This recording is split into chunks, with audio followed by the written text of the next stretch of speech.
باتوں میں صبر بھی کم ہوتا ہے، حوصلہ بھی کم ہوتا ہے، اللہ نے انہیں عقل بھی کم دی ہوتی ہے، اس کی حکمت کا تقاضا ہے۔ اور پھر جو بی بی امیر ہو وہ کبھی غریب ہو جائے تو اس کے لیے جینا مشکل ہو جاتا ہے۔ غریب آدمی امیر ہو جائے تو گزارا ہو جاتا ہے، اور خدا نہ خواستہ امیر اگر غریب ہو جائے مشکل ہوتی ہے۔ سیدہ طیبہ طاہرہ حضرت خدیجہ الکبریٰ رضی اللہ تعالیٰ عنہ مکے کی ملکہ تھیں۔ آپ فرماتی ہیں 20 نوکرانیاں تھیں میرے گھر میں۔ توجہ ہے میری بات پر؟ یہ آگے والوں کو سمجھ آ رہی ہے؟ کوئی ہاں نہ کر رہے ہیں، پیچھے والے تو بالکل گمسم ہیں۔ بھائی دوستو توجہ کرنا میری بات پر۔ مکے کی ملکہ 20 عورتیں کام کرنے والی، فرماتی ہیں کبھی پانی کا گلاس بھی اٹھ کے نہیں پیا تھا۔ اللہ۔ پھر اسی بی بی نے حضور کی غلامی اختیار کی، پھر کلمہ پڑھا۔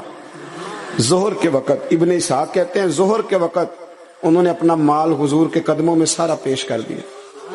عصر سے پہلے میرے نبی نے ہر چیز اللہ کے رستے میں تقسیم کر دی۔ جس کی 20 کنیزائیں تھیں، پڑھو کنز الاموال، یہ حدیث اختلاف روایات کے ساتھ بخاری میں بھی موجود ہے۔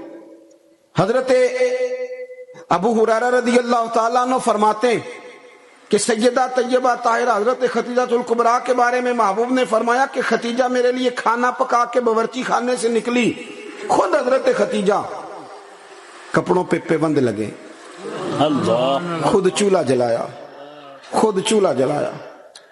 اور وہ بی بی جس کے پاس ہر گھنٹے کے بعد نیا سوٹ تیار پڑا ہوتا تھا، اس کے کپڑوں کو پیوند لگے۔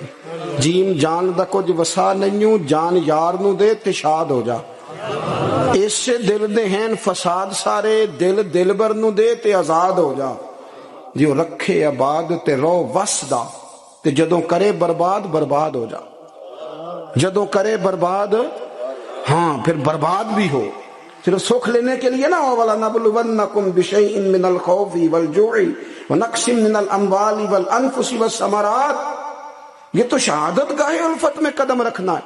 لوگ آسان سمجھتے ہیں مسلمان ہونا۔ حضرت خدیجہ کھانا پکا کے نکلی، کپڑوں پہ پیوند لگے ہوئے، اور سادے سے برتن میں جب کھانا لے کے آئی نا، حضور کے سامنے کھانا رکھا تو اللہ کے رسول علیہ السلام غور سے سیدہ خدیجہ کو دیکھنے لگے، غور سے دیکھنے لگے۔ حضور کیا دیکھ رہے ہیں؟ تو محبوب فرمانے لگے خدیجہ تیرے آنے سے پہلے جبریل امین آ گئے۔ ہر واقع کہہ رہے ہیں یا رسول اللہ خدیجہ کھانا لے کے آ رہی ہے، اور رب فرماتا ہے جب خدیجہ کھانا لے کے آئے تو اسے اس کے رب کا سلام کہہ دینا، اسے اس کے رب کا۔ ہاں بھائی جب قربانی آپ دیتے ہیں، قربانی اس وقت جو اعزاز ہوتا ہے وہ بدل جاتا ہے۔ حضرت خدیجہ نے قربانی دی، نبی پاک کی 4 بیٹیوں نے قربانی دی۔ حضور کی کتنی بیٹیاں؟ بول کے بتاؤ، بول کے جی۔ یہاں بڑے دس دے کیوں نہیں جی، کنیاں نے؟ اللہ آپ کو خوش رکھے۔ 4 بیٹیاں حضور کی۔ یہاں بڑے لوگ اب نا لوگ عمروں کا حساب کرنے لگ گئے۔ مجھے ایک صاحب کہنے لگے جی ایک بندہ کہہ رہا عمر اتنی بنتی ہے تو اتنی بنتی ہے تو 4 کیسے ہو گئی؟ میں نے کہا دین کاؤنٹنگ سے نہیں ہوتا، دین اللہ رسول کے فرمان کا نام ہے، وہ کاؤنٹ کرنے سے دین نہیں بنتا بھائی۔ خود رسول کریم نے فرمایا یہ میری بیٹیاں۔ کب؟ حضور کی ایک صاحبزادی حضرت عثمان غنی کے نکاح میں تھی، انتقال کر گئی، نبی پاک نے دوسری کا نکاح کیا تو صحابہ نے عرض کی حضور بڑے خوش نصیب ہے، عثمان کو آپ نے دوسری بھی دے دی۔ تو حضور نے فرمایا یہ تو میری 2 بیٹیاں تھیں، یہ تو میری 2 بیٹیاں تھیں، میری 40 بھی ہوتی تو ایک کے بعد دوسری انتقال کرتی رہتی، میں ساری عثمان غنی کے نکاح میں دے دیتا۔ نور کی سرکار سے پایا دوشالہ نور کا، ہو مبارک تجھ کو ذوالنورین جوڑا نور کا۔ تو نبی کریم علیہ السلام کی 4 بیٹیوں نے، پتہ ہے آپ کو، 2 بیٹیاں ابو لہب کے 2 بیٹوں سے بیائی گئی تھی۔ وہ جتنا لوگ بلیک میل کر سکتے ہیں نا، ایک تکلیف ہوتی ہے جسمانی، ایک نفسیاتی ہوتی ہے، کسی کو تنگ کرنا، اذیت دینا، بچوں کی طرف سے، ماں باپ کی طرف سے، وہ جو نفسیاتی تکلیف ہوتی ہے وہ آدمی کو بڑا کمزور کر دیتا۔ ابو لہب نے پیغام بھیجا کہ یا آپ دین کی تبلیغ چھوڑ دیں ورنہ بیٹیوں کو طلاق دے دی جائے گی۔ یہ جو دکھ ہوتے ہیں نا نفسیاتی ذہنی، یہ کرب ہوتے ہیں، یہ سہانے روح بنتے ہیں۔ ابھی نکاح ہوا تھا، رخصتی نہیں ہوئی تھی، یہاں آپ تبلیغ چھوڑیں یا طلاق دے دی جائے گی۔ میرے حبیب کریم نے فرمایا جو تیرا دل میں آئے کر، لیکن میں پیغام دین لے کے آیا ہوں تو یہ پیغام میں دیتا ہی رہوں گا۔ ان شہزادیوں نے قربانی دی، اصرار کیا، انہوں نے قربانی دی، طلاقیں مل گئی۔ حضرت زینب حضور کی بڑی صاحبزادی، سب سے بڑی شہزادی نبی کریم کی، ان کی بیٹی کے بارے میں صحیح بخاری کی حدیث ہے، صحابہ کہتے ہیں وہ حضور کی سب سے بڑی نواسی تھی جناب زینب کی صاحبزادی۔ جب حضور نماز پڑھنے آیا کرتے تھے تو انہیں ساتھ لایا کرتے، اور حضرت ابو دردہ کہتے ہیں میں نے اپنی آنکھوں سے دیکھا کہ جب حضور قیام میں کھڑے ہوتے تو بیٹی کو دونوں ہاتھوں میں رکھ، میری طرف دیکھیے جی، بیٹی کو دونوں ہاتھوں میں رکھ لیتے، اور جب حضور رکوع اور سجدے میں جاتے تو بیٹی کو نیچے کھڑا کر لیتے۔ حضرت زینب، ان کے بچے بھی تھے پہلے، جناب عمر بن عاص کے ساتھ ان کا نکاح بھی ہوا تھا۔ میری باتوں کی سمجھ آ رہی ہے آپ حضرات کو؟ مجھے دوست کہہ رہے تھے ذرا تقریر لمبی کرنا، میں نے کہا لمبی تو میں کرتا ہی نہیں، خیر الکلام ما قل ودل۔ لمبی تقریر، اعلیٰ حضرت رحمۃ اللہ علیہ نے لکھا ہے کہ کسی بندے نے کسی کا وقت ضائع کیا تو اس نے بھی قیامت میں حساب دینا ہے۔ کوئی بات کھینچ کے کر لی جائے، کسی کو ذرا آگے لے جایا جائے، کسی کو پتہ ہے نا ہمارا نعت کا کہتا ہے میں آخری شعر پڑھن لگا تو میں کہنا ایکو باری پڑھی جی، ایک شعر 17 باری پڑھی ہے تو آخری نہیں ہوندا۔ میں 2 شعر پڑھنے میں کہ 2 باری پڑھی، اب ایک اور بیماری بھی لگی ہے۔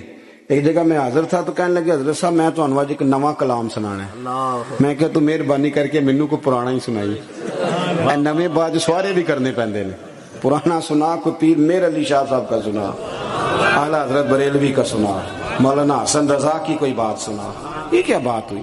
آمدام برسر مطلب جناب زینب گھوڑے پہ بیٹھی تھی، حبار بن اسود، حضرت زینب کے پیٹ میں بچہ تھا۔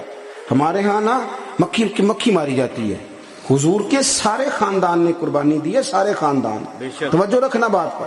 جناب زینب کے جسم اطہر میں اولاد تھی، بچہ تھا۔ حبار بن اسود نے نا وہ بیٹھی تھی گھوڑے پہ تو نیزہ مارا گھوڑے پر یا اونٹ پر، گھوڑے کو نیزہ مارا، گھوڑا تیز دوڑا، جناب زینب گھوڑے سے گر گئی، ان کے پیٹ میں بچہ تھا، ضائع ہو گیا۔ پھر وہ کافی دیر علیل رہی، اسی بیماری سے ان کا وصال ہوا، وہ شہید ہوئی۔ بڑی تکلیف ہوئی نبی کریم کو، بڑی تکلیف۔ فتح مکہ کے موقع پر نا حبار بن اسود کلمہ پڑھنے آیا۔ سیرت ابن حشام والے کہتے ہیں جب وہ آیا تو اس نے چہرے پہ کپڑا رکھا ہوا ہے، نبی کریم علیہ السلام کی بارگاہ میں حاضر ہوا تو حاضر ہو کے نا عرض کرنے لگا یا رسول اللہ صلی اللہ علیہ وسلم کو بہت بڑا دشمن بھی آئے تو معاف کر دیتے ہو؟ حضور خاموش ہیں، گردن جھکی۔ پھر کہنے لگا بہت بڑا دشمن بھی آئے تو معاف کر دیتے ہو؟ حضور خاموش ہیں۔ تیسری دفعہ اس نے چہرے پہ نقاب ڈالا تھا نا، حضور بڑا دشمن بھی آئے کلمہ پڑھے تو معافی ہے؟ حضور نے چہرہ اٹھایا تو آنکھوں میں آنسو تھے۔ حضور فرمانے لگے حبار یہ چہرے سے کپڑا ہٹا، بیٹیاں بھولا نہیں کرتی، تو کلمہ پڑھ میں تجھے بھی معاف کرنے کو تیار ہوں۔ بیٹیاں بھولا نہیں کرتی، تو پڑھ کلمہ۔ پورے خاندان نے قربانی، پورے۔ حضرت سیدہ فاطمہ الزہرا سے کسی نے پوچھا تھا بی بی صاحبہ دین کے لیے سب سے پہلے آپ کو کب تکلیف اٹھانی پڑی؟ تو حضرت فاطمہ فرماتی میں چھوٹی سی تھی جب میری اماں وصال کر گئی، اور جب جناب ابو طالب وصال کر گئے تو مجھے کسی نے پہلے دن جب میں نے یہ تکلیف دیکھی اور صحیح کسی نے مجھے آ کے بتایا کہ فاطمہ نبی پاک علیہ السلام نا حرم کعبہ میں سجدے میں تھے، اونٹ کی اجڑی بڑی وزنی ہوتی ہے، حضور سجدے میں تھے، ابو جہل نے 2 لوگوں سے کہا تو انہوں نے اونٹ کی اجڑی لا کے نا نبی پاک کے سر پہ رکھ دی۔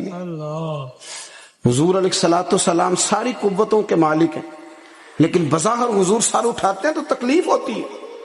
فاطمہ نہ ابو بکر صدیق مکے میں ہیں نہ مولا علی موجود ہیں، تو آپ چلیں گی؟ بی بی صاحبہ کہتی ہے میں اس عمر میں چہرے پہ نقاب ڈال کے نکلی، اس عمر پہلے دن نکلی، اماں چلی گئیں، پہلے دن میں نکلی، اور جب میں حرم کعبہ میں گئی تو میں نے لوگوں کو اپنے باپ پر معاذ اللہ ہنستے ہوئے دیکھا۔ کہتی میں نے کھینچ کے اجڑی حضور کی اتاری، نبی کریم نے میرا چہرہ دیکھا تو حضور رو پڑے۔ فاطمہ تو کیسے آئی؟ حضور مجھے اطلاع ملی۔ سیدہ پاک کہتی ہے میں نے حضور کو انگلی تھامی نبی پاک کی، اور میں حضور کو آب زمزم کے کنویں پہ لائی، نبی کریم بیٹھ گئے، میں نے پانی نکالا، حضور کی زلفوں کو دھویا، اور پھر میں نے کہا اللہ انہیں برباد کر دے جنہوں نے میرے بابا کو تکلیف دی ہے، انہیں برباد کر دے جنہوں تکلیف دی ہے میرے بابا۔ حضرت ابو ہریرہ فرمایا کرتے تھے جن کے لیے سیدہ نے اس دن دعا کی تھی وہ سارے بدر میں مارے گئے، سارے بدر میں قتل ہوئے، ایک ایک شخص نے تکلیف سے حساب، ایک ایک شخص. آپ کو پتا ہے منافقوں نے سیدہ عائشہ صدیقہ پہ الزام لگا دیا تھا. جاگ رہے ہو؟ سیدہ طیبہ طاہرہ حضرت عائشہ صدیقہ رضی اللہ تعالی عنہا، حضور فرماتے ہیں عائشہ تیرے ساتھ نکاح سے پہلے جبریل تیری شکل مجھے دکھا کے گئے کہ محبوب رب اس کے ساتھ آپ کا نکاح کرے گا. اتنی پاک باز عورت، دین کا چوتھا حصہ حضرت عائشہ صدیقہ سے مروی ہے. حضرت عائشہ صدیقہ کی احادیث ہم نکال دیں، عورتوں کے مخصوص مسائل پر ہم قوم کو جو ہے وہ کسی طریقے سے قائل نہیں کر سکتے. ہم وہ پورا باب کو کیسے قوم کو دیں گے جو عورتوں سے متعلقہ. لیکن آپ کو پتہ ہے منافقوں نے سیدہ عائشہ پہ الزام لگا دیا تھا. الزام تو 1 منٹ لگتا ہے. کسی شاعر نے کہا تھا کہ مخلوق پتہ کیا کرتی ہے، کعبے کے اندر سے مٹی لے کے بت بنا کے اللہ کا شریک بنا دیتی. اور وہ کہنے لگا تم اپنے الزام کو کیا الزام سمجھتے ہو؟ لوگ تو جناب مریم پہ بھی الزام لگا دیتے تھے کہ تو یہ بچہ کہاں سے لے آئی ہے. کہنے لگا مخلوق تو فنکار ہے اس درجہ کے پل بھر میں، سنگے در کعبہ سے بھی اصنام تراشے. تم کون ہو، کیا چیز ہے داغ کبابی، لوگوں نے تو مریم پہ بھی الزام تراشے.